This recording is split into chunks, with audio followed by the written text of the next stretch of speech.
यहाँ से भी 25 क्वेश्चन, केमिस्ट्री से भी 25 क्वेश्चन आएंगे और मैथ से भी 25 क्वेश्चन आएंगे।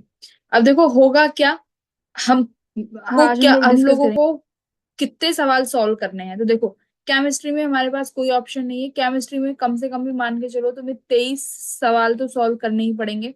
22-23 में मान के चल सकती हूँ कि 22 से 23 सवाल आप लोगों ने सॉल्व करने ही करने हैं केमिस्ट्री में।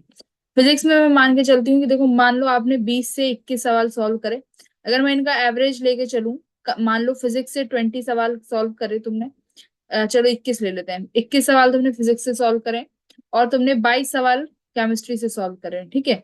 तो 20 और 22 कितने हो गए तुम्हारे पास, 42 क्वेश्चंस। ठीक है, तो 42 क्वेश्चंस के तुम्हारे मार्क्स कितने बनेंगे, 42 × 4 कर देते हैं। तो तुम्हारे कितने, 42 × 4 किया तो तुमने इन दोनों सब्जेक्ट से 168 मार्क्स स्कोर कर लिए। इन दो सब्जेक्ट से ही तुम 168 मार्क्स स्कोर कर पा रहे हो। अगर मैं बोलूं तो कम से कम भी ये तुम्हारी 97 परसेंटाइल तुम्हें बना के दे रहा है, ये दो सब्जेक्टों से ही।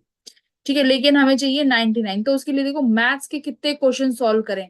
अगर मैं बात करूं कि अब 99 परसेंटाइल के लिए कितने मार्क्स का कट ऑफ जाएगा, तो देखो ये हो सकता है वेरी करे, 200 से लेके 215 तक वेरी कर सकता है। तो हमें एवरेज मान के चलें तो मुझे मैथ्स के कम से कम भी कितने सवाल करने पड़ेंगे, मुझे मैथ के 10 क्वेश्चंस करने पड़ेंगे अप्रोक्सीमेट।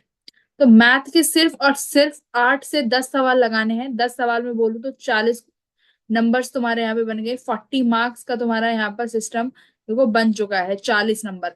तो 168 मार्क्स ये हो गए तुम्हारे, जो तुम्हारे फिजिक्स और केमिस्ट्री से बन रहे थे, और 40 नंबर तुम लोगों के ये हो गए।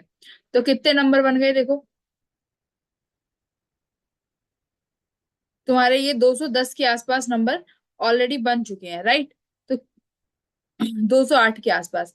तो हाँ अप्रोक्सीमेट यहाँ से तुम्हारा क्या है, मोटा मोटा मैं कहूँ तो तुम्हारी 99 परसेंटाइल बनने के 100% चांसेस हैं। एक दो क्वेश्चन का ऊपर नीचे होगा, देखो वो करना पड़ेगा। नेगेटिव मार्किंग मत करके आना, वरना नेगेटिव मार्किंग करोगे तो बिल्कुल एक दो मार्क्स से भी ऊपर नीचे हो सकता है। तो ये मोटा मोटा करके चलो कि फिजिक्स के 20-21 सवाल लगाने हैं, केमिस्ट्री के 22 से 23। अगर लग रहा है कि मैथ बिल्कुल नहीं हो रही है, बिल्कुल भी नहीं हो रही है, तो मैथ के 10 सवाल इनफ रहेंगे तुम्हारे लिए।